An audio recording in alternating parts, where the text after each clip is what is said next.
Welcome back to Solentha Stories. Let's fuel your day with some intense passion and non-stop excitement. Grab your gear, we're moving into the story now. My husband smirked and said, "My ex will be at Christmas dinner. Try not to make it awkward. Behave yourself for once." I nodded, of course, pretending his words didn't sting. What he didn't know was that I had sent out an invitation of my own. When the doorbell rang, his face drained of color, and the room fell dead silent. Try not to make it awkward, behave yourself for once. Hudson doesn't even look up from his phone when he says it. Just takes another sip of his scotch, completely casual, like he's reminding me to pick up his dry cleaning instead of demanding I host his ex-girlfriend at our Christmas dinner. I'm standing in our Lincoln Park apartment holding a dish towel, my hands still wet from washing the dinner plates he barely touched. For a moment I can't move. Can't breathe. The words hang in the air between us like poison. Behave yourself. For once. Before we continue, please subscribe to support stories of women reclaiming their power. Your subscription is free and helps us reach others who need to hear this. Now let's see what happens next. As if I'm the problem. As if I'm some unruly child who needs constant correction instead of his wife of 4 years who's done nothing but shrink herself to fit his expectations. "Of course, honey," I hear myself say, voice perfectly pleasant. "Whatever you want."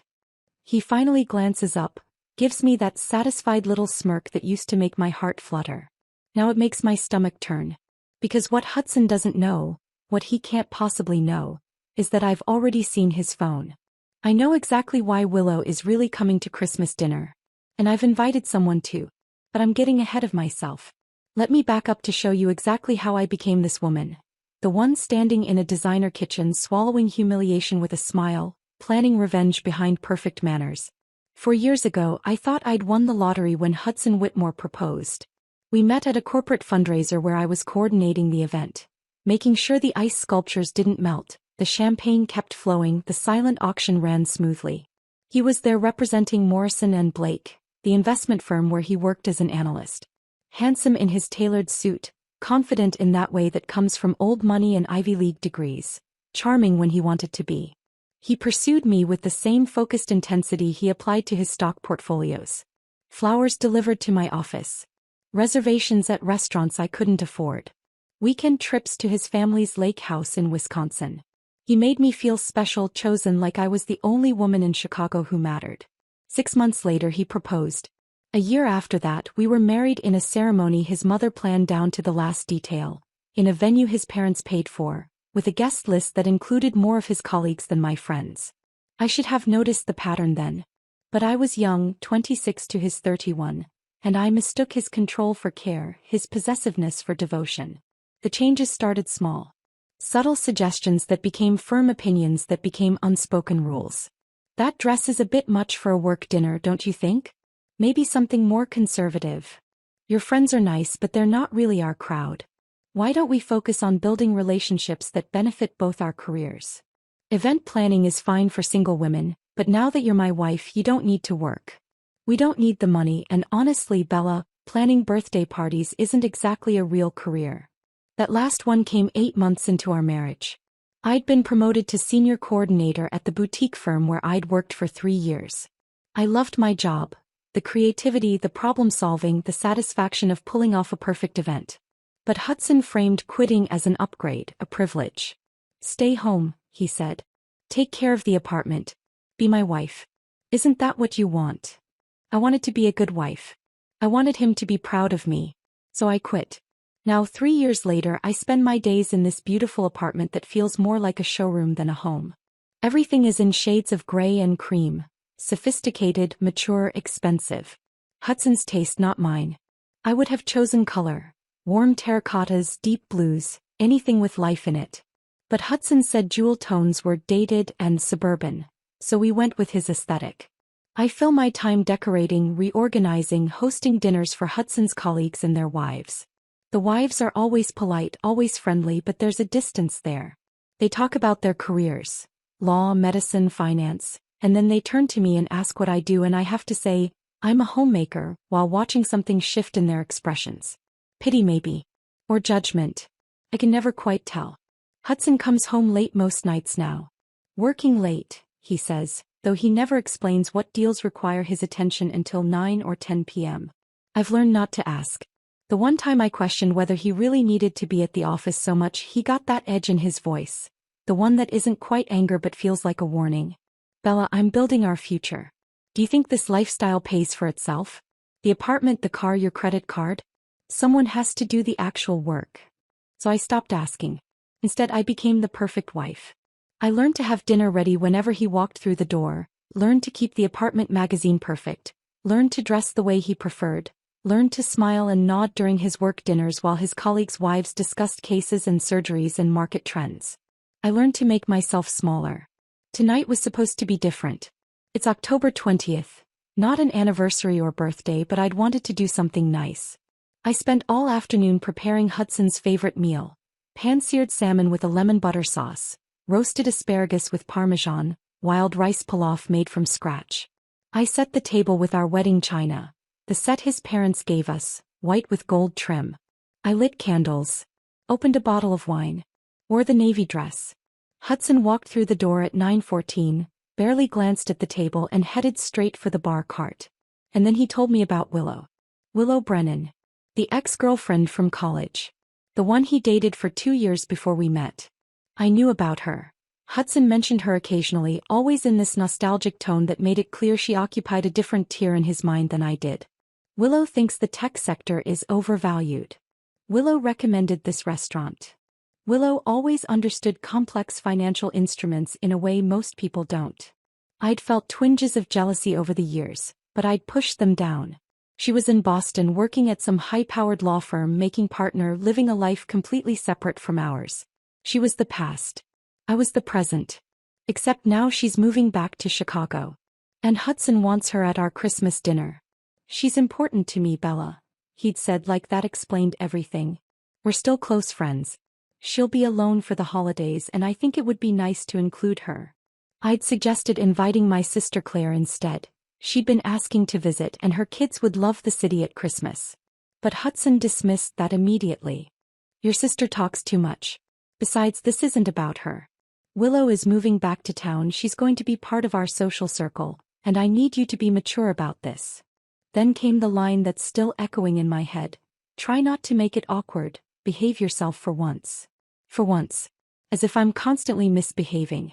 As if I'm always embarrassing him, always failing to meet some standard he hasn't bothered to explain. I'd smiled and agreed because that's what I do now. That's who I've become.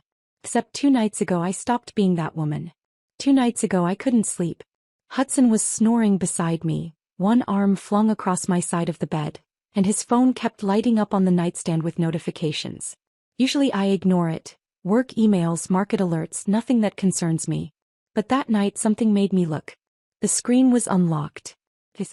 An incoming text from W was visible in the preview. Can't wait to see you tomorrow. Miss you so much. My heart started pounding. I picked up the phone with shaking hands and opened the message thread. What I found destroyed me. Months of messages. Hundreds of them. Hudson and Willow had been in constant contact the entire time she was in Boston. They'd been meeting up during his business trips. Trips I'd helped him pack for, kissed him goodbye for, welcomed him home from without a shred of suspicion. The messages weren't just friendly catch-ups between exes. They were intimate, explicit, full of longing and inside jokes and references to a shared future. Willow, I miss you. Can't wait to be in the same city again. Hudson, me too. It's been torture being apart. Just a few more weeks. Willow, does she suspect anything? Hudson, God no. Bella's too focused on throw pillows and dinner parties to notice anything. She's harmless. Harmless. That word kept appearing. Over and over Hudson described me as harmless. Simple. Easy to manage. Easy to control. Willow, you always said she was simple. Hudson, she is. That's why I married her. Easy to manage. Easy to control. Not like you, you've always been on my level. I'd sat there in the dark, reading message after message, watching my marriage dissolve into something ugly and calculated. Hudson hadn't married me because he loved me. He'd married me because I was manageable. Because I wouldn't challenge him or compete with him or demand too much. I was the safe choice. The easy choice. The simple choice. But it was the most recent messages, from just 3 days ago. That changed everything. Hudson, I'm telling her about Christmas tomorrow. Setting the stage. Willow, think she'll take the hint? Hudson, eventually. I need her to initiate the divorce. Cleaner that way. My attorney says if she files first, I look like the victim. Plus, the prenup kicks in, she signed it without even reading it. He gets almost nothing. Willow, you're terrible. Hudson, I'm practical. And by New Year's she'll be gone and we can stop hiding. I'd set the phone down exactly where I found it, my hands perfectly steady. The hurt I'd felt moments before had crystallized into something else. Something colder. Something dangerous. Hudson wanted me to initiate the divorce so he could play the victim and keep all our assets thanks to a prenup I'd signed in a haze of love and trust 4 years ago. He wanted to humiliate me by forcing me to serve Christmas dinner to his mistress. He wanted me to behave myself, while he dismantled our marriage on his terms. He thought I was too simple to notice. Too harmless to fight back. He was wrong. The next morning I'd made him his favorite breakfast, Eggs Benedict with fresh hollandaise, and smiled when he barely looked up from his tablet. I'd asked about his day and laughed at his dismissive responses. I'd played the role perfectly. Because I'd already decided, if Hudson wants to play games, I'm going to change all the rules. That afternoon while he was at work, I'd dug out our prenuptial agreement from the safe in his office. I'd signed it without reading it 4 years ago, too in love and too trusting to think I'd ever need to know what it said. Now I read every word. The terms were brutal. If I filed for divorce within 5 years of marriage, I'd receive $50,000 and nothing else. No claim to the apartment, even though the down payment came from my inheritance from my grandmother. No alimony. No share of his retirement accounts or investment portfolio. I'd be left with almost nothing. But on page 17, buried in dense legal language, I found something Hudson's attorney probably hoped I'd never notice. An adultery clause. In the event of proven adultery by Hudson Whitmore, all prenuptial conditions are void, and marital assets shall be divided according to Illinois state law. Proven adultery.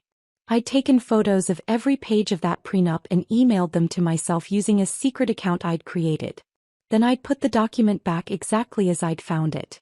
Hudson thinks I'm simple. He thinks I'm harmless.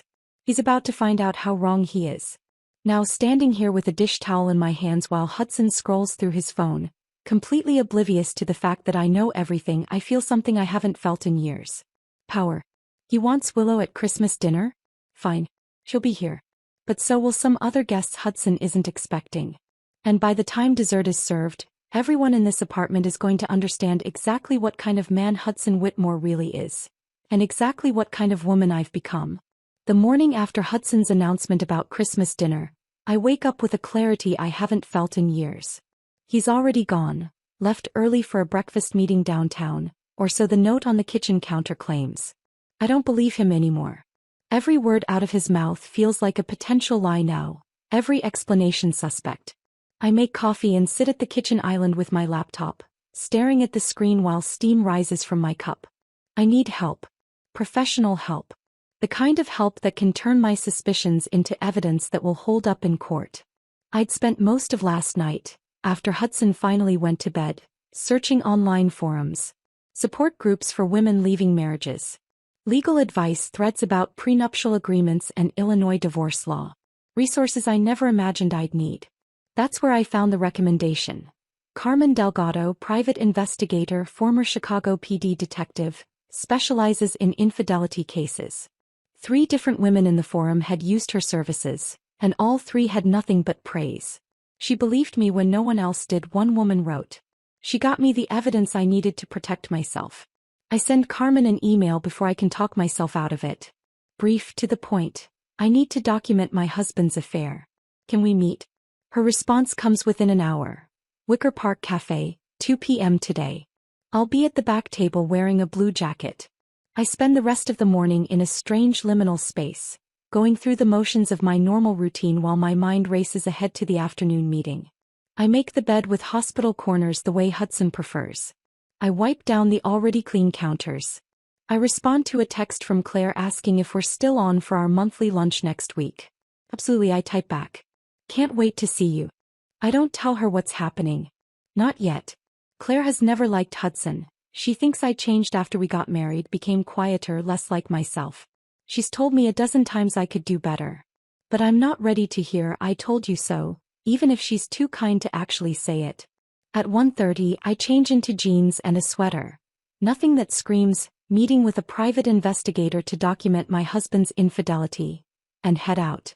Wicker Park is busy with the lunch crowd dispersing, young professionals and artists and students filling the sidewalks. The cafe is tucked into a corner building with big windows and mismatched furniture that's trying hard to look vintage. I spot Carmen immediately. A woman in her 50s with dark hair pulled back in a practical ponytail, sharp eyes that assess me the moment I walk through the door, wearing the promised blue jacket. She stands and extends her hand. "Bella." "Yes. Thank you for meeting me. Have a seat." She gestures to the chair across from her, where a laptop and a leather portfolio already sit on the table. There's a coffee in front of her, half finished. "Want anything?" "My treat." "I'm fine, thank you." She studies me for a moment, and I have the distinct feeling she's cataloging everything about me. The way I'm sitting, the tension in my shoulders, the fact that I'm not wearing my wedding ring. I'd taken it off this morning without really thinking about it, left it on the bathroom counter next to Hudson's cologne. "So," Carmen says, her voice low and professional. "Tell me what's going on." I'd rehearsed this conversation in my head during the drive over, but now that I'm here, the words stick in my throat. Saying it out loud makes it real in a way it hasn't been yet. "My husband is having an affair with his ex-girlfriend," I finally say. "They've been involved for at least a year, maybe longer. She's moving back to Chicago and he's invited her to our Christmas dinner. He told me to behave myself." Carmen's expression doesn't change, but something flickers in her eyes. Recognition, maybe. She's heard stories like this before. "How do you know about the affair?" she asks. "I found messages on his phone. Hundreds of them. They've been planning a future together. He wants me to file for divorce so he looks like the victim, and there's a prenup that would leave me with almost nothing if I do. But there's an adultery clause," Carmen says. "It's not a question. On page 17. If I can prove he cheated, the prenup is void. And you need proof. Documented, undeniable proof." Carmen nods slowly, opens her laptop. "I've been doing this for 15 years. Before that, I was with Chicago PD for 20. I've seen every version of this story, and I'm going to tell you something right now. Once you go down this road, there's no going back. Once you see the evidence, the photos, the surveillance footage, all of it, you can't unsee it. Even if you already know, seeing it is different. Are you sure you want to do this?" I think about Hudson's smirk last night. The casual way he told me to behave myself. The messages where he called me simple, harmless, easy to manage. "I already know," I say. "I just need the evidence." Carmen's expression softens slightly, not quite a smile but close. "Then let's get started." She pulls up a standard contract on her laptop and walks me through the terms. Her rates are reasonable. More reasonable than I expected, actually. She explains what she'll do. Physical surveillance, digital forensics if needed, documentation of meetings and communications. She asks for details. Hudson's work schedule, his regular haunts, whether he has any security measures on his devices. I tell her everything. About Morrison and Blake, about his late nights, about Willow Brennan and the upcoming Christmas dinner. I give her Hudson's phone number, his car's make and model, his office address. Carmen takes notes in a small leather-bound notebook, her handwriting surprisingly neat for someone who spent 2 decades as a cop. "One more thing," she says when I'm finished. "Does your husband have any idea you suspect anything?" "No. I've been playing the perfect wife. He thinks I'm too focused on decorating and hosting to notice." "Good. Keep it that way. The moment he suspects you're building a case, he'll get careful. Right now he's sloppy because he's confident. We want him to stay that way." I nod, feeling a strange mix of relief and dread. This is happening. I'm actually doing this. "I'll start tomorrow," Carmen says. "I'll send you updates every few days, encrypted emails to whatever account you want me to use. Nothing traceable to your regular email or phone." I give her the address of the secret account I'd created. "Smart," she says approvingly. "You'd be surprised how many people don't think of that." We shake hands and I leave the cafe feeling lighter than I have in days. I'm not alone anymore. I have an ally, someone who believes me, someone who's going to help me fight back. The next 2 weeks pass in a surreal blur.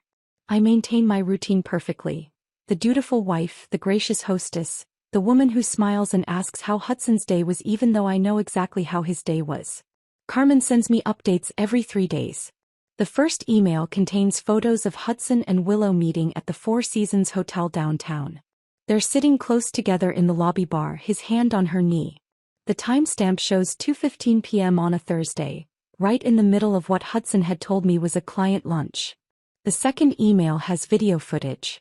Carmen managed to follow them to a parking garage on Randolph Street, where they kissed like teenagers against Hudson's car before he drove away and she got into her own vehicle. It's grainy but clear enough. Undeniable. The third email contains financial records. Carmen has a contact who was able to pull Hudson's personal credit card statements. The Amex I'm not authorized to use. The charges tell a story. Jewelry from Tiffany, dinners at expensive restaurants I've never been to, a weekend stay at a resort in Lake Geneva that happened during a time Hudson claimed he was at a conference in Milwaukee. I look at the receipts and feel nothing.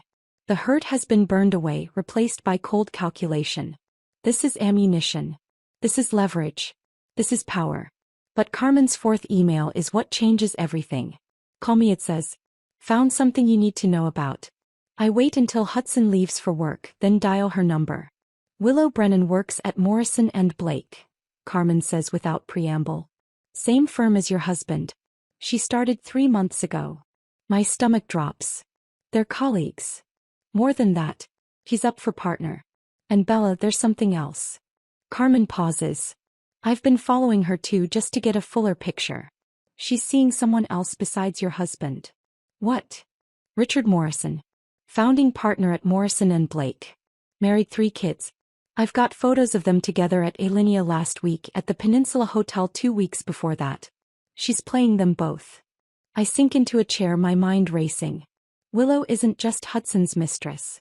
She's juggling multiple affairs, using both men to advance her career. I did some digging into her phone records, Carmen continues. Her security is weak. Uses the same password for everything, doesn't have 2-factor authentication. I managed to pull some text messages between her and Morrison. Want me to send them to you? Yes. The texts arrive 10 minutes later and they're damning. Willow calls Hudson desperate and clingy. She tells Richard that Hudson is a convenient distraction, while she waits for Richard to leave his wife. She's playing them against each other and neither man has any idea. I sit there staring at the messages and something clicks into place in my mind. A plan. Not just exposing Hudson's affair but exposing everything. All of Willow's lies, all of her manipulation. Bringing everyone together in one room and watching her carefully constructed house of cards collapse. I call Carmen back. How would you feel about helping me with something unconventional? There's a pause, then a low chuckle. Honey, I live for unconventional. What did you have in mind? I need to contact Richard Morrison. Anonymously. I need to tell him what his girlfriend is really doing. You want to invite him to this Christmas dinner of yours. Exactly. Along with his wife. She deserves to know too.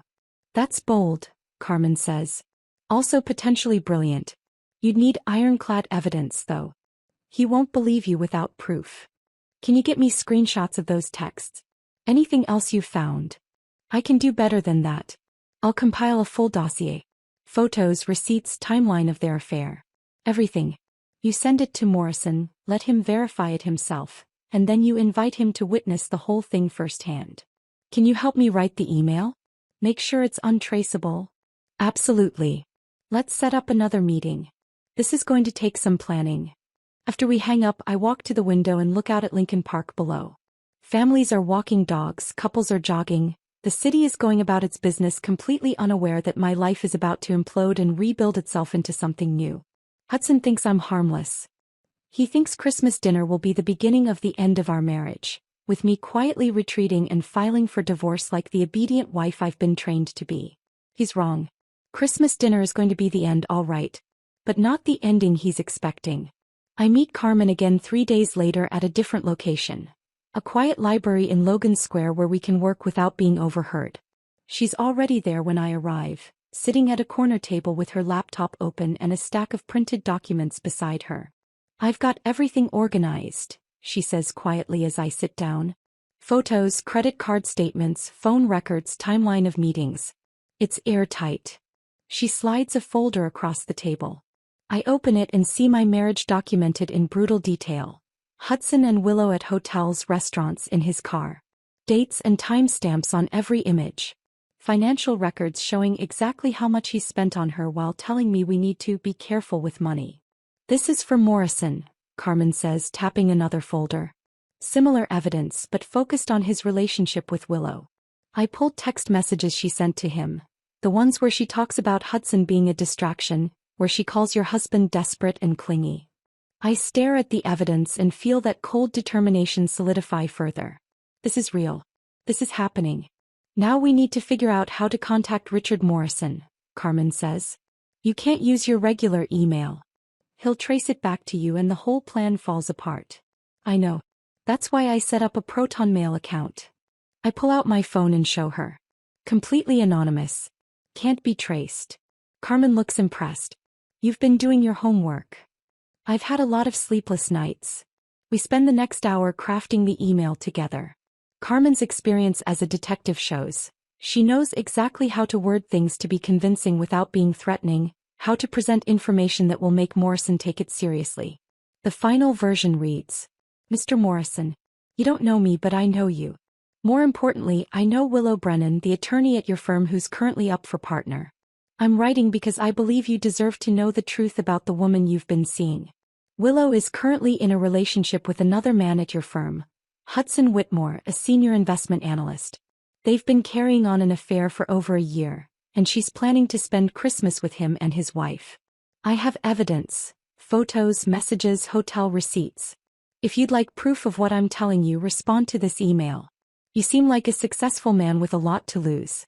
Willow Brennan is playing both of you and I thought you should know before she does any more damage. Concerned friend." "It's good," Carmen says, reading it over my shoulder. "Not too emotional, not accusatory. Just facts." He'll respond. "How can you be sure?" "Because men like Richard Morrison can't resist a mystery. And because his ego won't let him ignore the possibility that he's being played." She closes her laptop. "When do you want to send it?" I think about Hudson's announcement about Willow confirming she'll be at Christmas dinner. "Tonight. After Hudson goes to bed." Carmen nods. "Once you send this, there's no taking it back. You're committing to this plan." "I know." That evening Hudson comes home around 8, earlier than usual. He's in a good mood, whistling as he hangs up his coat. It takes everything in me not to react, not to let my mask slip. "Good day?" I ask, stirring the pasta sauce I've been making. "Great day. Close to big deal." Morrison was impressed. He comes up behind me, kisses the top of my head, a gesture that would have made me happy a month ago. Now it makes my skin crawl. "Is that carbonara?" "Your favorite." "You're the best, Bella." He pours himself wine, actually pours me a glass too. "I was thinking, we should go shopping this weekend for Christmas. Get something nice for Willow. What do you think, maybe a scarf? Something tasteful?" I grip the wooden spoon tighter. He wants me to help him buy a gift for his mistress. "That sounds lovely," I hear myself say. "A cashmere scarf maybe. Very elegant." "Perfect. See, this is why I knew you'd be mature about her coming to dinner. You're always so gracious." We eat dinner and Hudson actually talks to me about work, about the deal he closed, about his plans for next year. It's almost like old times, except now I know it's all performance. He's buttering me up, making sure I stay compliant, making sure I don't object to Willow's presence at Christmas. I smile and nod and ask the right questions, and inside I'm counting the hours until he falls asleep. At 11:30 he finally heads to bed. I wait another 30 minutes, listening to his breathing even out into the familiar pattern of sleep. Then I take my laptop to the bathroom, close the door and sit on the edge of the tub. My hands are shaking as I open the Proton Mail account and paste in the email Carmen and I wrote. I attach a selection of the evidence. Enough to be convincing, not so much that it's overwhelming. My finger hovers over the send button. This is it. The point of no return. Once I send this email, I'm setting events in motion that I can't control. Richard Morrison could ignore it, could tell Willow, could do any number of things that would ruin my plan. But I think of Hudson's smirk. His casual cruelty. The way he told me to behave myself as if I'm a child who needs discipline. I think of the texts where he called me simple, harmless, easy to manage. I click send. The email whooshes away into the digital void and I sit there staring at the screen, my heart pounding so hard I can hear it in my ears. I close the laptop and go back to bed, sliding carefully under the covers so I don't wake Hudson. He doesn't stir, doesn't even shift in his sleep. I lie there in the dark, wide awake, wondering if I've just made a terrible mistake. The next morning, I check the anonymous email account the moment Hudson leaves for work. Nothing. I check again an hour later. Still nothing. By noon, I'm convinced Richard Morrison has deleted the email without reading it, or decided it's some kind of scam, or simply doesn't care. Then at 1:30 p.m. my laptop chimes with a new message. Who is this? How did you get this information? My hands shake as I open it.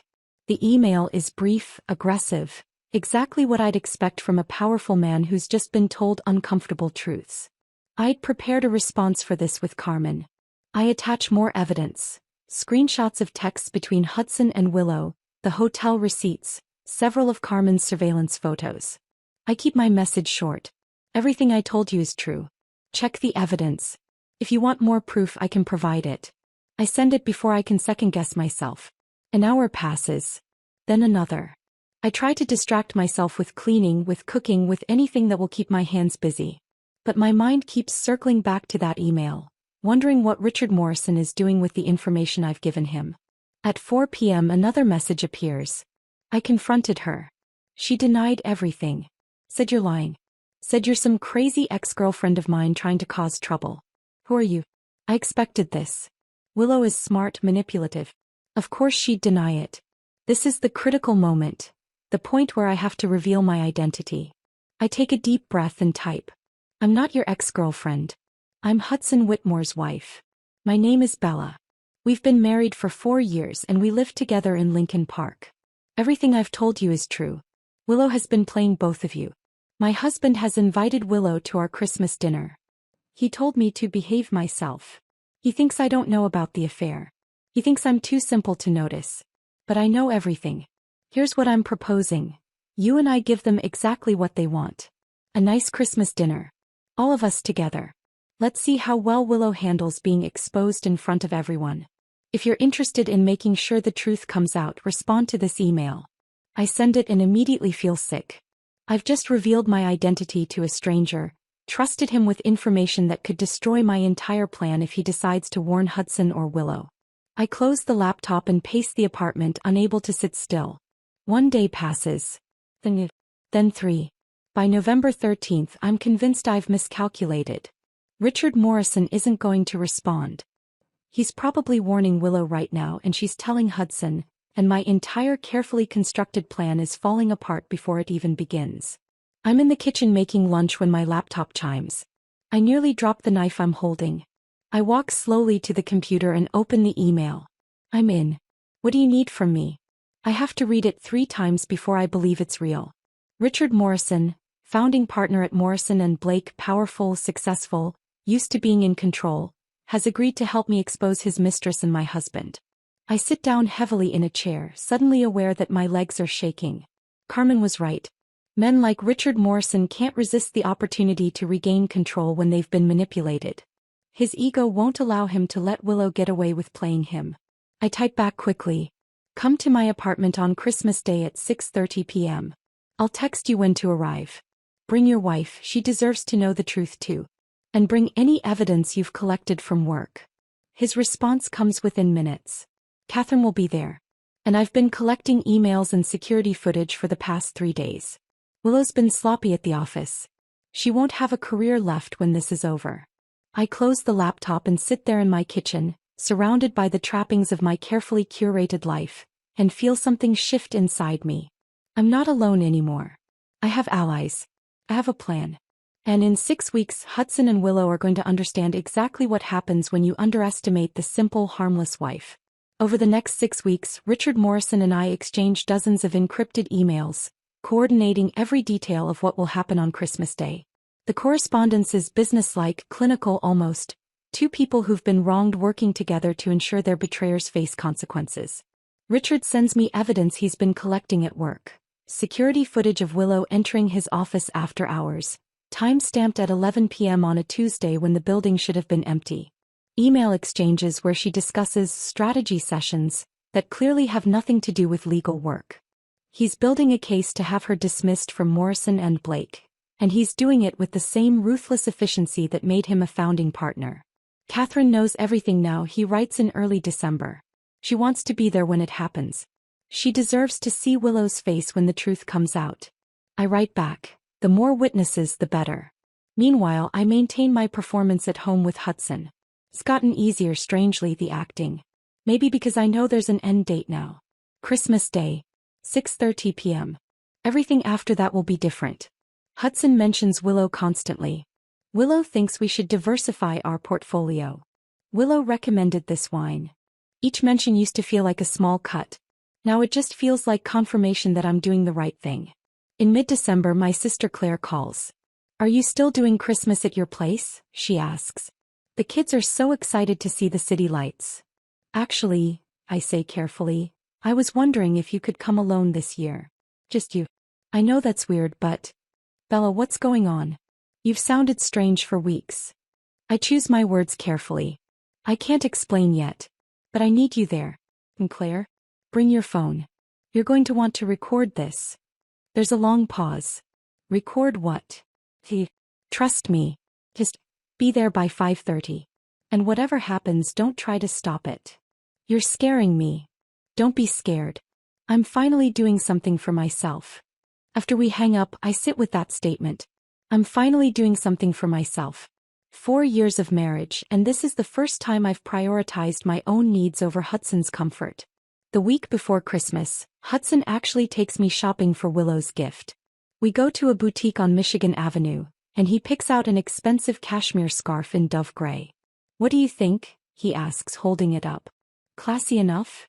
I'm standing in a designer store helping my husband pick out a gift for his mistress, and he doesn't see anything wrong with this picture. It's perfect, I say.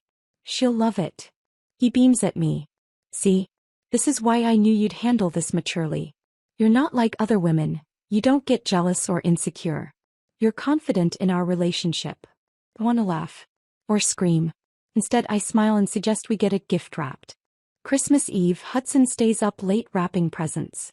I watch from the bedroom doorway as he carefully folds paper around the scarf, ties it with an elaborate bow. He's humming, actually humming, while preparing a gift for the woman he's been sleeping with behind my wife's back. I should feel hurt. Instead, I feel nothing. The hurt has been replaced by cold anticipation. That night, I barely sleep. I lie beside Hudson, staring at the ceiling, running through every detail of tomorrow. At some point around 3 a.m., doubt creeps in.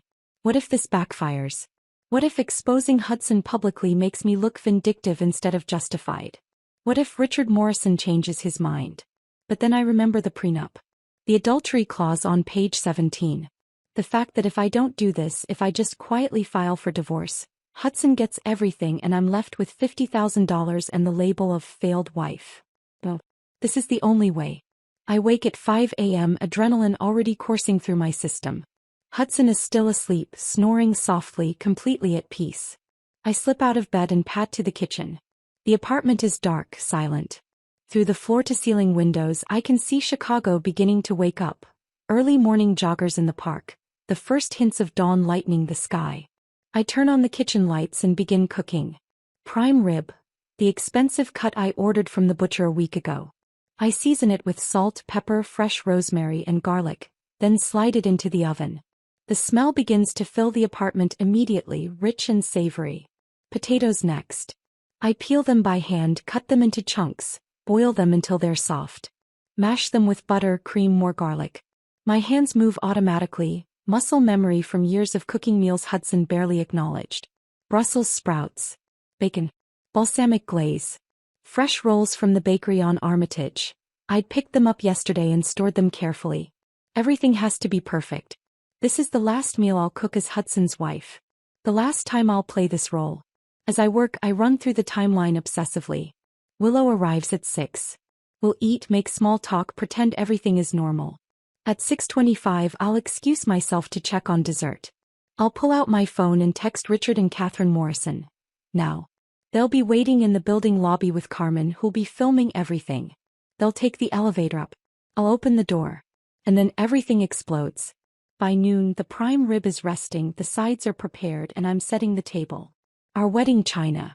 The plates with gold trim that Hudson's mother selected, that I've always found too formal, too cold. Today they're perfect.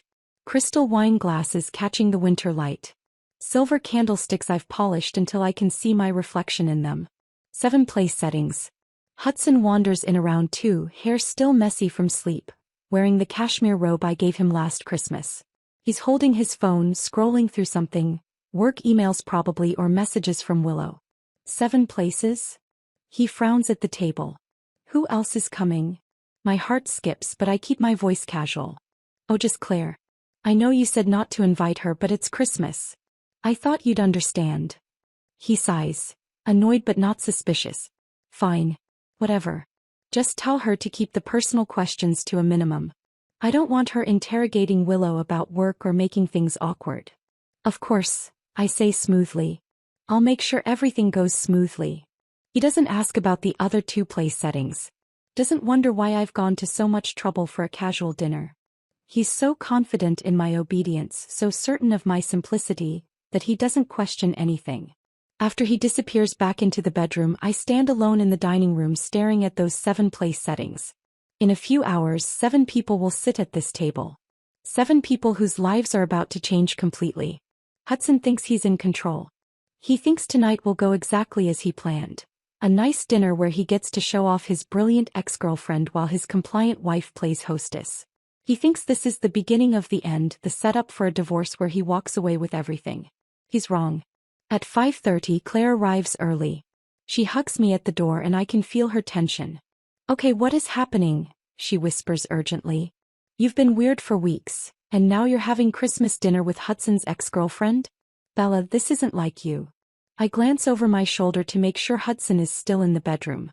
I can't explain everything yet. Just, when things start happening, start recording on your phone. And don't stop no matter what. Her eyes go wide. Recording what? Bella. Trust me. Please. She studies my face for a long moment, then nods slowly. Hey. I trust you. Claire has never liked Hudson. She thought I changed after we got married, became quieter, less confident, more apologetic. She's told me a dozen times that I deserve better, that Hudson treats me more like an employee than a wife. Tonight she'll see exactly what kind of man I married. Hudson emerges from the bedroom at 5:50, wearing a hunter green cashmere sweater that probably cost more than I used to make in a week at my old job. His hair is perfectly styled, his cologne expensive and subtle. He barely glances at Claire. Merry Christmas. Merry Christmas, Hudson, Claire says, her tone carefully neutral. I see her jaw tighten, see the way she's gripping her wine glass. She's already angry on my behalf and she doesn't even know what's coming yet. At exactly 6 p.m. the doorbell rings. Hudson practically leaps from his seat. He smooths his sweater, runs a hand through his hair, and heads for the door with an eagerness I haven't seen directed at me in years. I stay in the kitchen, my hands gripping the counter edge. This is it. The performance begins. I hear Hudson's voice, warm and intimate. Willow. You made it. Then a woman's voice, equally warm. Of course. Merry Christmas. Footsteps. The rustle of a coat being removed. I take a deep breath, smooth my red dress. I chose it deliberately, boldly, nothing Hudson ever suggested I wear, and walk into the living room. Willow Brennan is exactly as beautiful as her photos suggested. Tall, probably 5'9", with dark hair styled in perfect waves. She's wearing a cream cashmere sweater that probably cost $1,000 and tailored black pants that fit like they were made for her.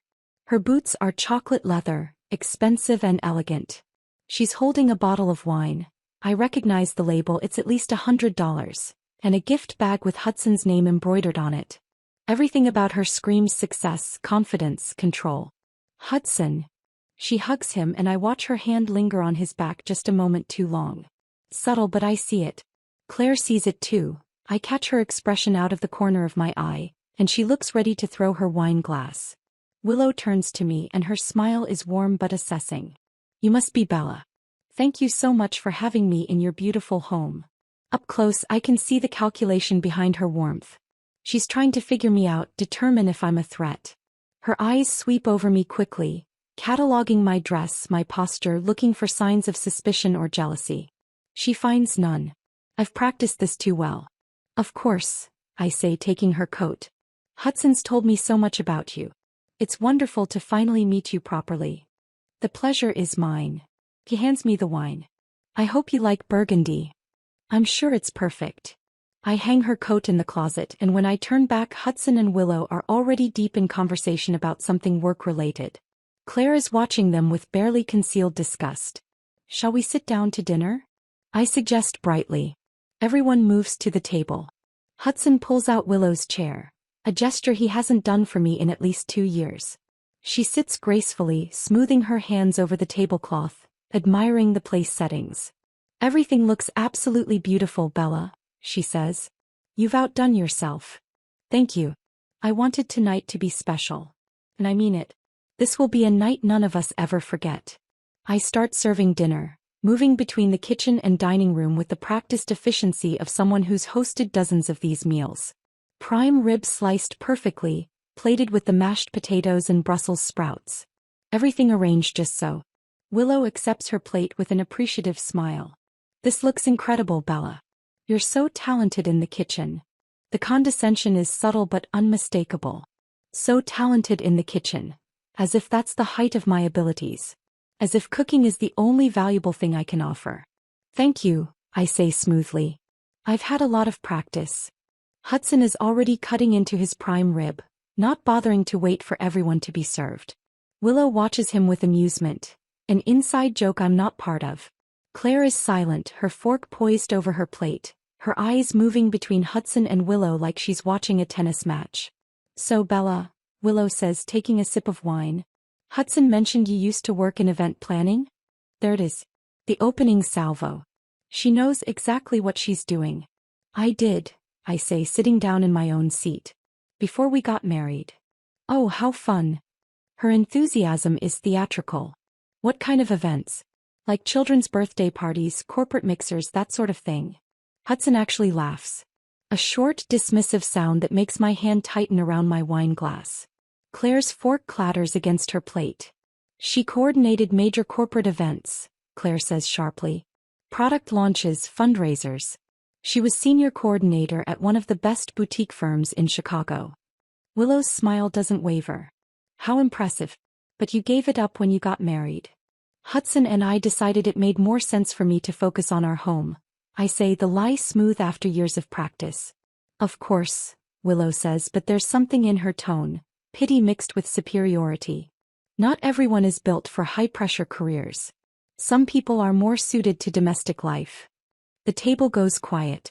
Even Hudson seems to recognize that was too far because he clears his throat and changes the subject.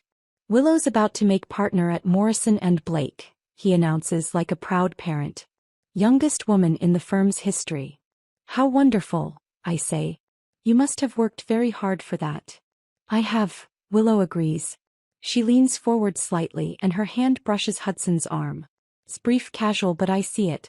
Claire sees it too, her jaw tightens. The legal field is so competitive, Willow continues. You have to be willing to do whatever it takes to succeed. Long hours, difficult cases, navigating complex office politics. She pauses meaningfully. Not everyone has the fortitude for it. She's talking about me.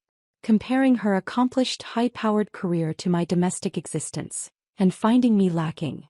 Hudson is nodding along, completely oblivious to how insulting this conversation is. Or maybe he's not oblivious. Maybe he agrees with every word. I imagine office politics can be quite complex, I say carefully. Especially at a firm like Morrison & Blake. So many powerful personalities in one place. Oh, you have no idea, Willow says, warming to the topic. The partners alone, they're brilliant but difficult. You have to know how to manage them, how to get them on your side. He's talking about Richard Morrison. About manipulating him. She's so confident, so certain that I'm too simple to pick up on the subtext. And how do you manage that? I ask. Getting powerful men on your side? For the first time, something flickers in Willow's expression. Uncertainty, maybe. Like she's wondering if there was a double meaning in my question. But it passes quickly. Strategy, she says smoothly. Knowing what they need, anticipating their concerns, making yourself indispensable. Hudson is watching her with open admiration. Willow's always been brilliant at reading people, he says. She can walk into any room and understand the power dynamics immediately. That must be useful, Claire says, her voice tight. Being able to manipulate situations to your advantage. Willow's smile sharpens. I prefer to think of it as strategic thinking. It's how you get ahead in competitive fields. The conversation continues like this. Willow dominating, Hudson fawning, Claire getting progressively angrier, and me maintaining my mask of pleasant hospitality while checking the clock on the wall. 6:10. 15 minutes. Willow launches into a story about a recent case, some complex corporate litigation that she navigated brilliantly. She name-drops partners at the firm, mentions 7-figure settlements, talks about her plans for expanding her practice once she makes partner. Hudson hangs on every word. He asks follow-up questions, laughs at her jokes, leans toward her when she talks. He's treating her the way he used to treat me in the early days of our relationship. Attentive, engaged, genuinely interested in what she has to say. When was the last time he asked me about my day? When was the last time he looked at me with that kind of interest? I refill wine glasses, clear plates, serve the next course. The perfect hostess. The invisible wife. You know what I love about Chicago? Willow says, accepting another glass of wine. The energy here. Boston was great for my career, but it never felt like home. Not like here. She glances at Hudson. This is where I'm supposed to be. The implication is clear. This is where they're supposed to be. Together. Hudson's smile is genuine, warm. I'm glad you're back. Me too, Willow says softly, and there's an intimacy in the exchange that makes my stomach turn. Claire stands abruptly. I need to use the restroom. I watch her go, see the tension in her shoulders. When she passes behind Hudson's chair, I catch her mouthing something at me. What the hell? 6:15.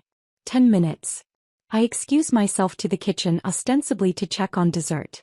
My hands are shaking now, adrenaline finally breaking through the calm I've maintained. I grip the counter edge and take slow, deep breaths. Through the doorway, I can hear Willow's voice, still dominating the conversation. She's talking about a trip she and Hudson took to Michigan during college, some weekend at someone's lake house. Remember that ridiculous canoe race? She's saying. You were so competitive, you insisted we had to win. We did win, Hudson says. We cheated, Willow laughs. You cut across the course when the judge wasn't looking. They're creating their own world at my dining table. Reminiscing about shared history, inside jokes, memories I'm not part of. Claiming territory. Claire appears beside me in the kitchen. Bella, I swear to God if you don't tell me what's happening right now. 6:25, I whisper, checking my phone. Watch what happens at 6:25. That's 8 minutes from now. I know. What happens then? I meet her eyes. Justice. She stares at me for a long moment, then nods slowly. Hey. I trust you. We return to the dining room together. Willow is showing Hudson something on her phone. Photos from the trip, probably. Their heads are close together and she's laughing at something. They don't even notice we've come back. I sit down and force myself to eat a few bites of food that tastes like cardboard. My whole body is tense, coiled, waiting. 6:20. Willow is talking about her apartment in River North now. You'll have to come see it, Hudson. The view is spectacular. I'm on the 40th floor. You can see all the way to the lake. I'd love to, Hudson says immediately. The invitation is blatant. She's inviting my husband to her apartment in front of me without a shred of shame. Because she thinks I don't matter. She thinks I'm too simple, too passive, too well-trained to object. 6:22. You know what? Willow says, leaning back in her chair with her wine glass. This has been lovely, Bella. Really. Hudson was right, you're very gracious. Gracious. That's the word Hudson used to describe me. Gracious. Accommodating. Easy to manage. 6:23. I stand up. Before dessert, I have a surprise. Hudson looks up, mildly curious. A surprise. Yes. I walk toward the door, my heart hammering against my ribs. You said we should make this Christmas special and I took that to heart. I invited a few more guests. Willow's eyes narrow. Just slightly, but I catch it. She's smart enough to sense danger even if she can't identify the source yet. I thought Willow might enjoy seeing some familiar faces, I continue. Willow's wine glass pauses halfway to her lips. 6:24. I pull out my phone, thumb hovering over the prepared message to Richard Morrison. Hudson is frowning now. What do you mean, more guests? I press send. You'll see in just a moment. The apartment is silent. Claire has her phone out already recording. Her expression is alert, focused. 30 seconds pass. 45. Then the doorbell rings. The sound cuts through the dining room like a gunshot. Hudson glances at the door, then at me, confusion flickering across his face. Who is that? Your surprise, I say, and I can hear the edge in my own voice now. The mask is starting to crack. I walk to the door and open it. Richard Morrison stands in the hallway, tall and imposing in a charcoal wool coat. His expression is pure fury, barely contained, jaw tight, eyes cold. Behind him is a woman in her 50s with silver blonde hair and ice blue eyes. Catherine Morrison. She's wearing an elegant black dress and a diamond necklace that probably costs more than my car. Hello, Richard says, his voice dangerously quiet. Thank you for the invitation, Mrs. Whitmore. I step aside to let them in. The moment Willow sees Richard, all the color drains from her face. Her wine glass slips in her hand and red wine splashes onto the white tablecloth, a spreading stain like blood. Richard, she whispers. What are you doing here? Hudson is on his feet, his chair crashing backward. What the hell is going on? Bella, who are these people? I close the door behind Richard and Catherine with a soft click that echoes in the sudden silence. Sit down, Hudson, I say calmly. We're just getting started.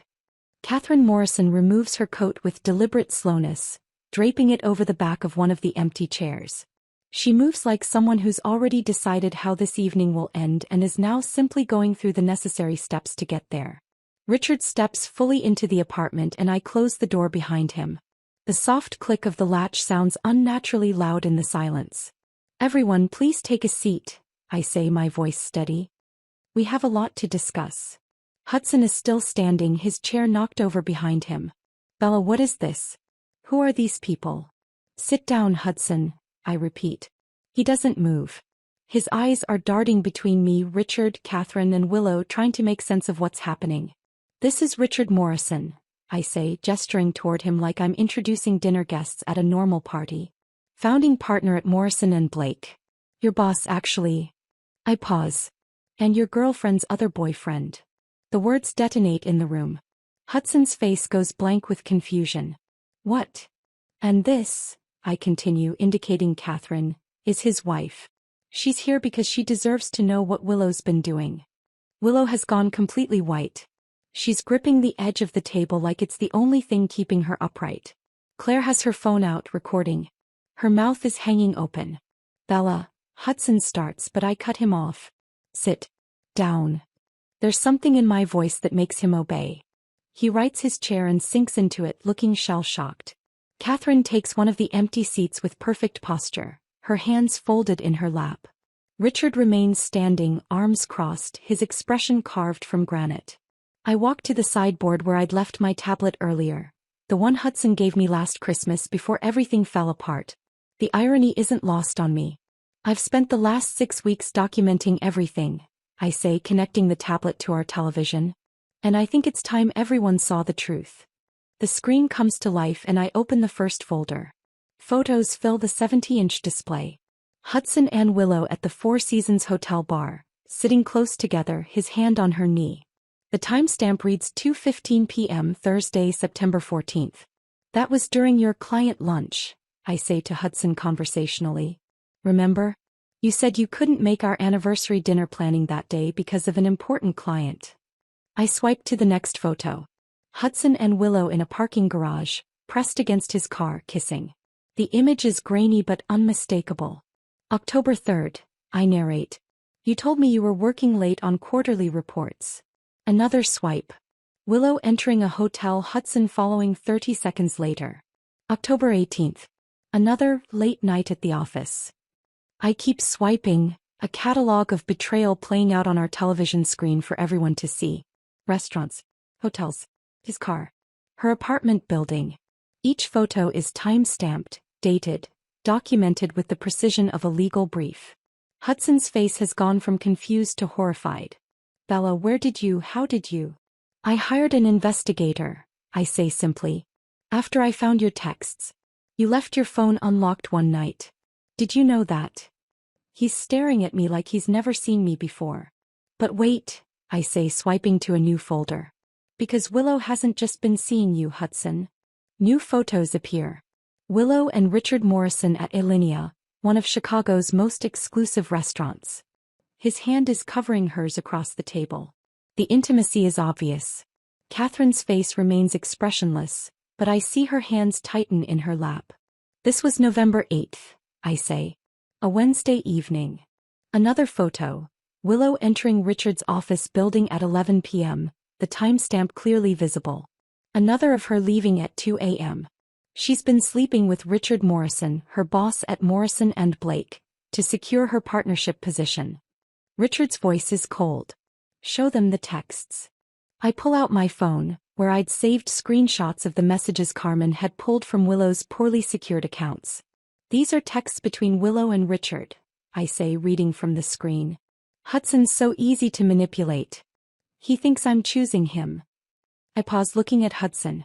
As if I'd choose a mid-level analyst over a founding partner. Hudson makes a strangled sound. Catherine speaks for the first time, her voice like ice. Keep reading. I swipe to the next message. Hudson keeps asking when I'll tell his wife about us. It's getting annoying. I need him to be patient, but he's getting clingy. That's not, Willow starts, but Richard cuts her off. Don't. Just don't. I keep reading.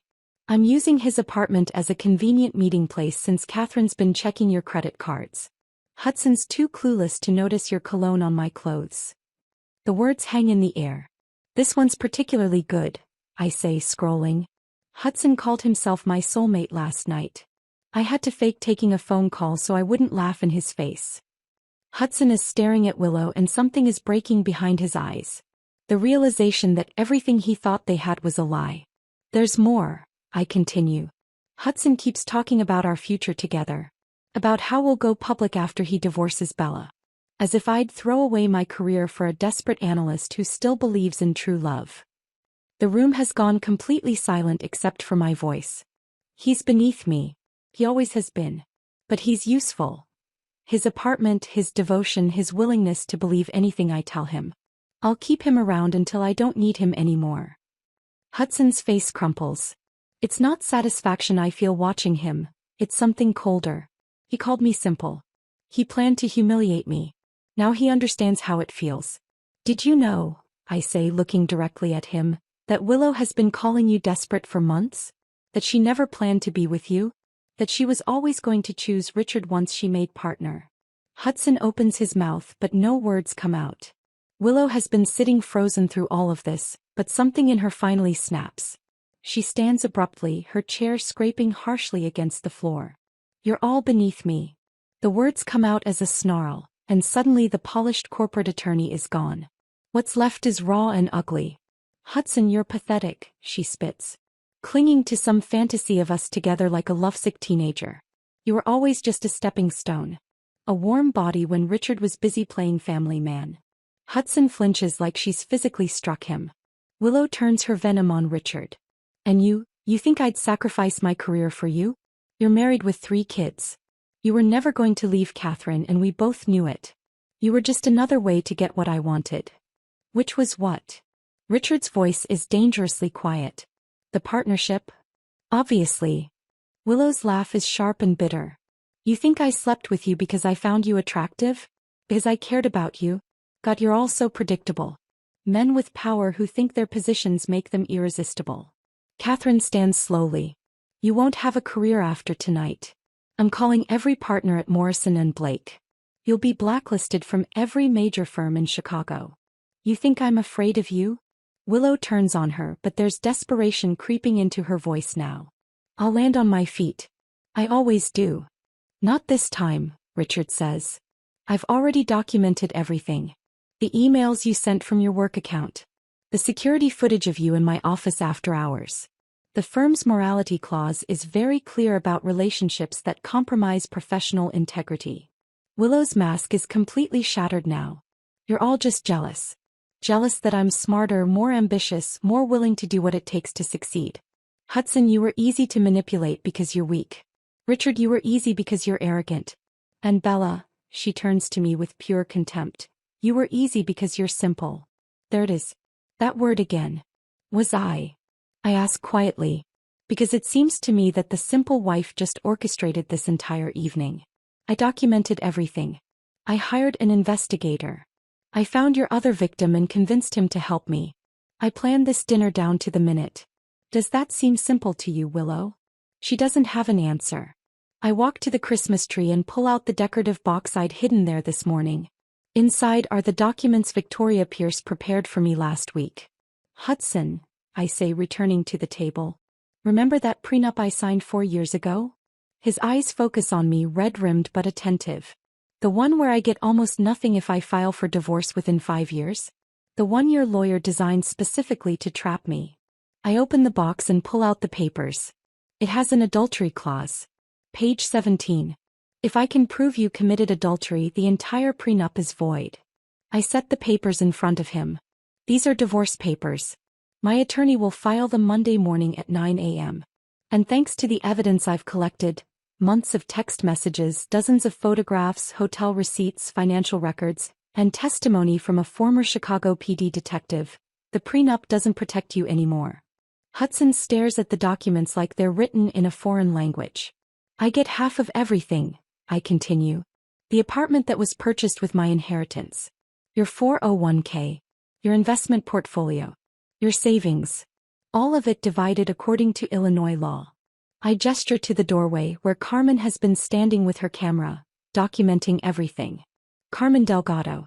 Former detective, now private investigator. She's witnessed everything tonight. Filmed everything. It's all evidence. Hudson looks up at me and I see the moment he really understands what's happened. You planned this, he says slowly. All of this. You invited them. You exposed us. You've been playing me this whole time. You told me to behave myself, I say softly. So I did. I behaved perfectly. I smiled and cooked and hosted your work dinners and played the obedient wife while I documented every lie you told me. I leaned down so I'm eye level with him. You called me simple. Easy to manage. Easy to control. You planned to humiliate me by making me serve dinner to your mistress. You wanted me to file for divorce so you could play the victim and keep everything. My voice is steady cold. So yes, Hudson. I planned this. Every single detail. Because you underestimated me. And that was your biggest mistake. Hudson sits motionless at the table, the divorce papers still clutched in his hands. His eyes are unfocused, staring at nothing. For a moment no one moves. No one speaks. Then Willow breaks. She grabs her coat from the closet with shaking hands, doesn't bother putting it on, just clutches it to her chest and runs for the door. Her expensive heels click frantically against the hardwood, sharp, panicked sounds that echo through the apartment. The door slams behind her and we hear her stumbling down the hallway toward the elevator. Richard Morrison stands slowly, his movements controlled but his face carved from stone. Catherine, he says quietly. We should go. But Catherine doesn't move immediately. She stands and walks over to me, her posture perfect despite everything that's just happened. Up close I can see the fine lines around her eyes, the tension in her jaw. This is a woman who's been through pain but refuses to break in public. Thank you, she says, her voice low enough that only I can hear. Thank you for telling me the truth. For giving me the evidence I needed. I'm sorry you had to find out this way, I say. She shakes her head slightly. Don't be. If you hadn't done this, I might never have known. We have 3 children. I needed to understand what kind of woman was trying to destroy my family. She pauses. And what kind of man I'm married to. She glances back at Richard and something cold passes across her face. You're stronger than you look, she tells me. Don't forget that. Then she walks to the door and Richard follows. As they leave, I hear Catherine's voice in the hallway, sharp and cutting. Don't you dare try to explain this away. Richard's response is too quiet to make out, but Catherine's isn't. 23 years of marriage and this is what you do? We'll discuss this at home. With my attorney present. The elevator dings. Their voices fade. Claire is still standing by the table, her phone in her hand. The recording finally stopped. She looks at Hudson, then at me, clearly uncertain whether to stay or give us privacy. Claire, I say quietly. Can you give us a minute? She nods and moves to the living room, far enough away to give us space but close enough to intervene if needed. Hudson finally looks up at me. His eyes are red and he looks years older than he did an hour ago. Where do I go? He asks and his voice breaks on the words. Bella, where do I go? Sounds like a child. Lost. Helpless. Part of me, a small part I'm not proud of, wants to comfort him.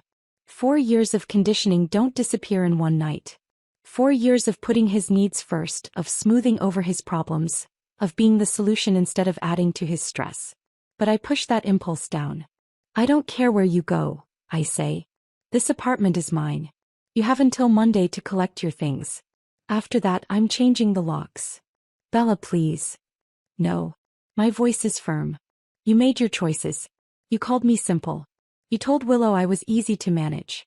You planned to humiliate me by making me serve dinner to your mistress in my own home. I never meant. It doesn't matter what you meant. It matters what you did. I take a breath. You have 2 days to pack your essentials. Anything you leave behind will be donated or thrown away. He stands slowly, like every movement cost him something. He picks up his coat from where he draped it over his chair hours ago, back when he thought this would be a pleasant dinner. At the door he turns back one more time. I'm sorry, he whispers. For everything. I know that doesn't fix anything, but I am sorry. Sorry isn't enough, I say. The door closes behind him with a soft click that feels unnaturally loud in the silence. I stand there frozen, staring at that closed door. The apartment is completely quiet except for the hum of the refrigerator and the distant sound of traffic from the street below. Claire appears at my side. Bella. And that's when I break. My legs give out and I sink into the nearest chair. The sobs come from somewhere deep inside me, somewhere I've been keeping locked away for weeks. They're ugly, gasping, full-body sobs that make my chest ache and my throat burn. Claire drops to her knees beside me and pulls me into her arms. I've got you. I've got you, sis. Let it out. I cry for the marriage I thought I had. For the man I thought Hudson was. For the 4 years I spent making myself smaller, believing that was what love looked like. I cry for the woman I was when I met him, confident, employed, independent, and the woman I became, small, compliant, invisible. Carmen moves quietly through the apartment, giving us space. I hear her packing up her equipment, see her taking photos of the wrecked dinner table. Evidence for my legal file. She's professional, efficient, letting me fall apart without making me feel observed. Why doesn't this feel better? I ask Claire through my tears. I won.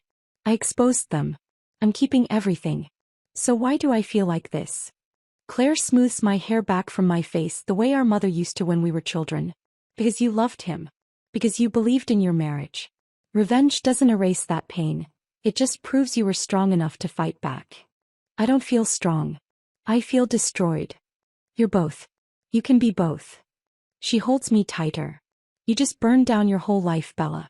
It's okay to grieve what you lost, even if losing it was necessary.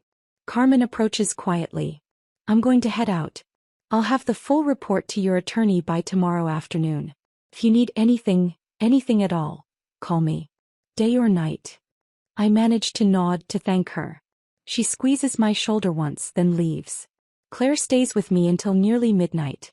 She helps me clear the table, scraping untouched food into the trash, loading the dishwasher with our wedding china that I'll probably never use again. She finds a tablecloth in the linen closet and covers the wine stain on the white fabric.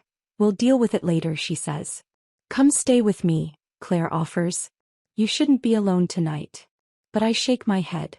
I need to be here. I need to, I don't know, process. Are you sure? I'm sure. She hugs me tight at the door. Call me if you need anything. I mean it. 2 in the morning doesn't matter. I'll come back. I know. Thank you.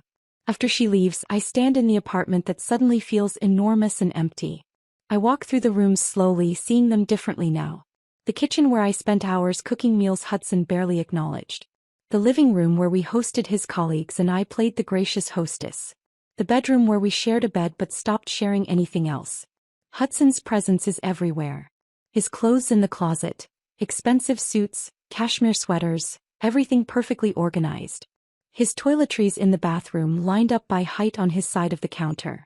His laptop on the desk in what used to be the guest room but became his office. I start gathering his things. Not packing them carefully, just pulling clothes from hangers and piling them by the door. I want them gone. Want every trace of him removed from my space. But some things I can't remove as easily. The photos on the walls. Our wedding day, both of us smiling like we believed in forever. A weekend trip to Door County during our first year of marriage. Hudson's arm around me at his company's holiday party. Both of us dressed up, looking like the perfect couple. Was any of it real? Or was I playing a role in his life even then? I take down the wedding photo and turn it face down on the sideboard. I can't look at it right now. The couch we bought together is still here. We'd spent an entire Saturday going to furniture stores, arguing good-naturedly about leather versus fabric, finally compromising on this gray upholstered sectional that neither of us loved but both could tolerate. That was what our marriage became, I realize. Compromises where I gave up what I wanted and accepted what he could tolerate. I pour myself a glass of wine, the expensive bottle Willow brought ironically, and stand at the floor-to-ceiling windows that overlook Lincoln Park. The city spreads out below me, glittering and indifferent.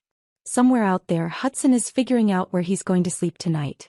Willow is probably already trying to control the narrative, calling friends, spinning the story to make herself the victim. Richard and Catherine Morrison are having a conversation that might end their marriage or somehow save it. And I'm here in this apartment that's finally mine, feeling hollow despite my victory. I've won. I got everything I wanted from this revenge. Hudson is exposed, humiliated, losing everything. Willow's career is destroyed. I'm keeping the apartment, half the assets, my dignity. So why does it feel like I've lost something too? I don't sleep. Can't sleep. I sit on that gray couch we bought together and watch the sky slowly change from black to navy to pale pink as dawn approaches. My phone is on the coffee table and I watch it light up periodically with notifications. Text from Claire. Asterisk thinking of you. Call if you need me. Asterisk an email from Carmen with preliminary notes. A voicemail from my attorney that I don't listen to yet. At 7 a.m. the phone rings. I answer without looking at the screen. Bella, it's Victoria Pierce. My attorney. Her voice is brisk, professional, energized. She's calling on a Sunday morning because this case just became the highlight of her month.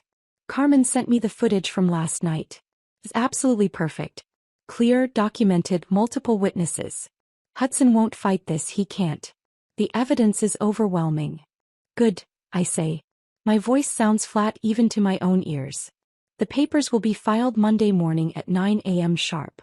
You'll have temporary sole possession of the apartment and Hudson will be served at his office. More witnesses, public humiliation, exactly what you wanted.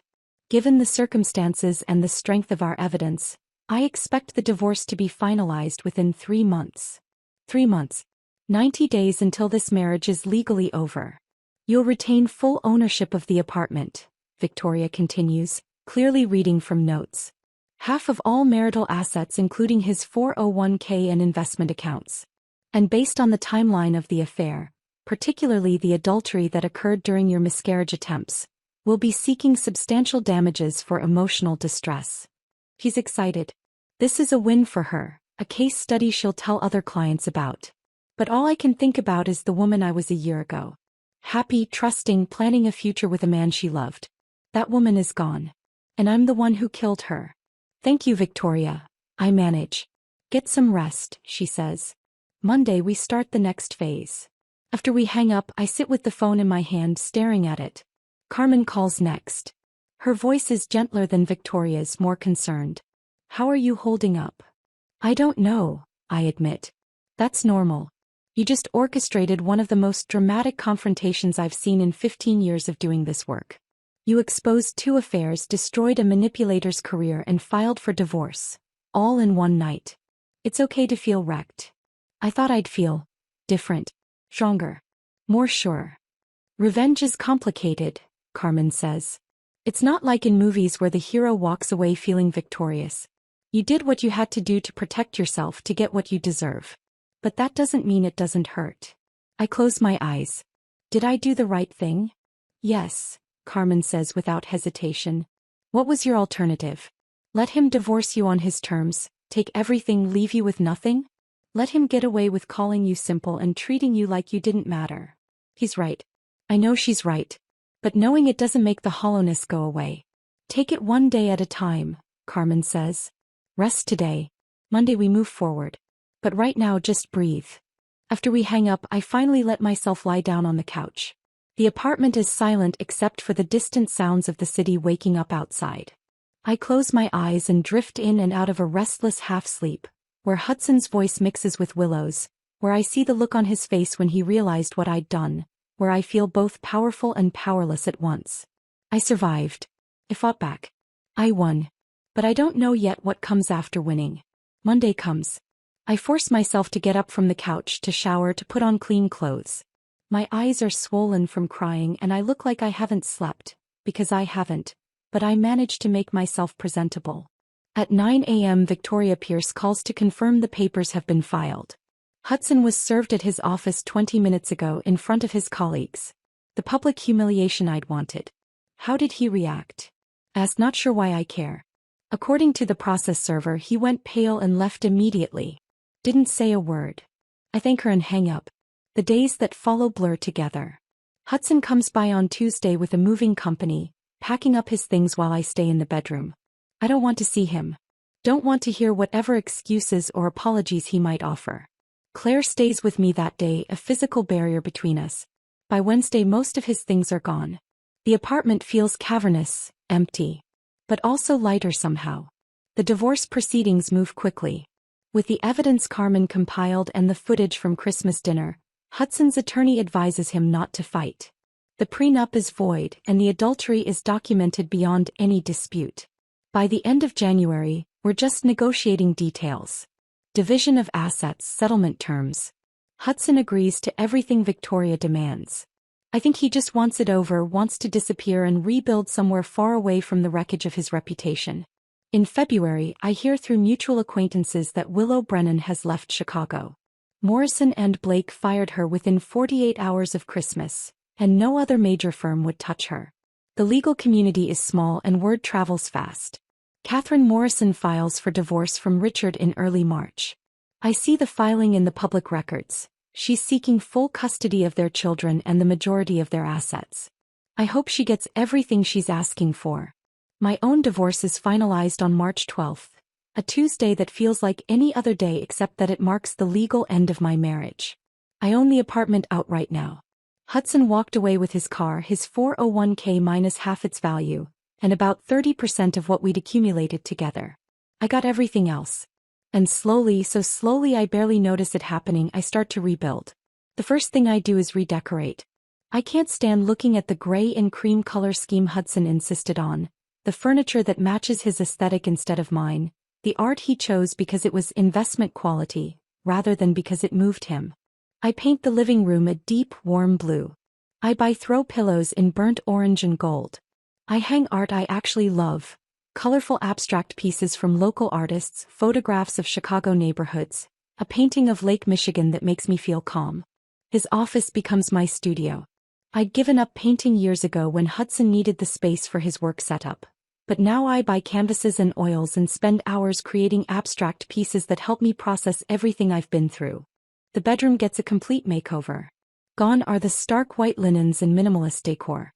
Now it's sage green walls, soft textures, plants on every surface. A sanctuary instead of a showroom. I cut my hair shorter, easier to manage for the early morning runs I've started taking through Lincoln Park. I buy clothes that make me feel like myself. Comfortable jeans, oversized sweaters, nothing that Hudson ever would have approved of. The woman staring back at me from the mirror barely resembles the woman from a year ago. She's thinner from all the running, stronger from the literal rebuilding. Her eyes are different too, sharper, more alert, less trusting but more confident. She's learned that kindness without boundaries is self-destruction. That love without respect is just control. That sometimes you have to burn everything down to build something better. In late March, something unexpected happens. I get an email through the support forum where I'd found Carmen all those months ago. A woman named Jennifer is reaching out. She found my story somewhere in the threads and she's going through something similar. Her husband is gaslighting her, belittling her, and she just found evidence of an affair. I read what you did, she writes. How you gathered evidence and fought back. I don't know if I can do the same, but I wanted to reach out. Just to know I'm not alone. I write back immediately. We schedule a call. Jennifer is 34, married 7 years, no kids. Her husband controls their finances, criticizes everything she does, has slowly isolated her from friends and family. The pattern is so familiar it makes my chest ache. We talk for 3 hours. I tell her about Carmen, about Victoria Pierce, about the importance of documenting everything before making any moves. I walk her through the steps I took, the mistakes I almost made, the things I wish I'd known earlier. By the end of the call, she's crying, but they're not hopeless tears. They're the tears of someone who finally believes escape is possible. Thank you, she says. I thought I was trapped. I thought I was crazy. You're not crazy, I tell her. And you're not trapped. You're going to get through this. She files for divorce in April. More women reach out after that. 3 in May. 7 in June. Word is spreading through the online communities. There's a woman in Chicago who helps people escape difficult marriages, who connects them with resources, who's been through it herself. I start doing formal consultations. Not therapy, I'm not qualified for that, but strategic planning. How to document abuse. How to find a good investigator. How to understand your prenup and your rights. How to build a case that will hold up in court. I charge on a sliding scale. Some women can afford market rates. Others can barely afford anything. I help them all. By mid-June, I realize I've accidentally built a business. Not event planning, which Hudson always dismissed as frivolous. Something more meaningful. Something that helps women take their lives back. One morning, I'm out on my usual run when my phone buzzes with a text from an unknown number. Hi Bella. You don't know me, but I found your name through a support forum. I'm going through something similar. My husband's been belittling me for years and I just found evidence of an affair. I read your story. It gave me courage. Thank you. I stop running, standing in the middle of the path while joggers flow around me. My story is out there. Being shared. Helping women I'll never meet. I text back. You're stronger than you know. If you need help, reach out. You're not alone. Her response is immediate. Can we talk? I'm scared to leave. I find a bench and call her. Her name is Michelle. She's 32, married 6 years. Her husband doesn't hit her. She's careful to clarify that, as if it matters, as if emotional abuse is less valid than physical. But he controls everything. The money. Her schedule. Her friendships. Her self-worth. I thought I was being too sensitive, she says. He tells me that all the time. That I'm too emotional, too dramatic, that I make problems where there aren't any. You're not too sensitive, I tell her. That's what he wants you to believe. It's easier to control someone who doubts themselves. We talk for over an hour. By the end, she has a plan. Document everything, open a secret bank account, contact Carmen for surveillance, call Victoria about the legal options. You gave me hope, she says before we hang up.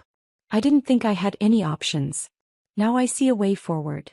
After the call, I sit on that bench watching the city move around me. Runners, dog walkers, families with strollers. And I think about the network we're building. Women helping women. Sharing information. Refusing to stay silent.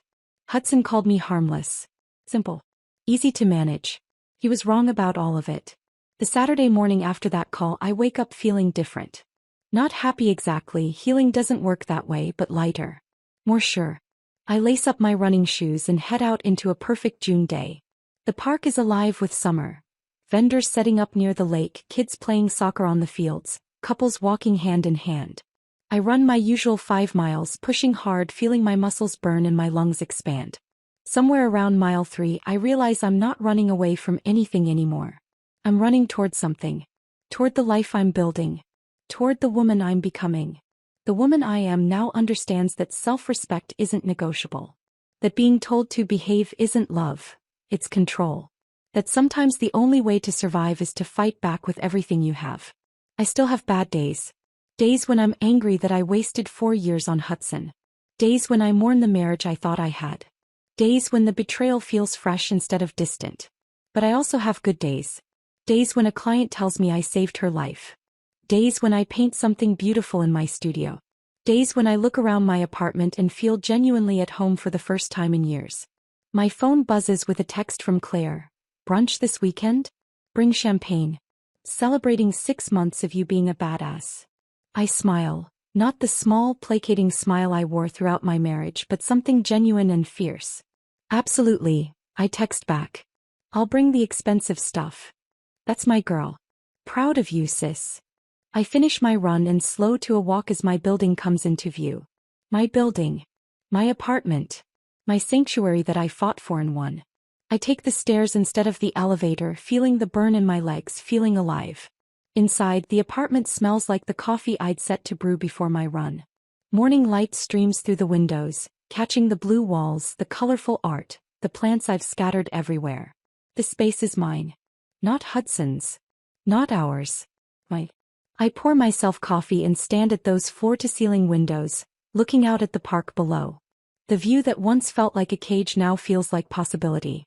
I was Bella Whitmore, the woman who was told to behave herself, who was called simple and easy to manage, who was supposed to quietly disappear after her marriage ended.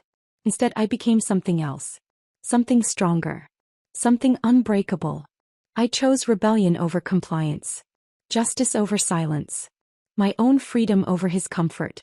And now I'm just Bella. Not defined by my marriage or my divorce or even my revenge. Just myself.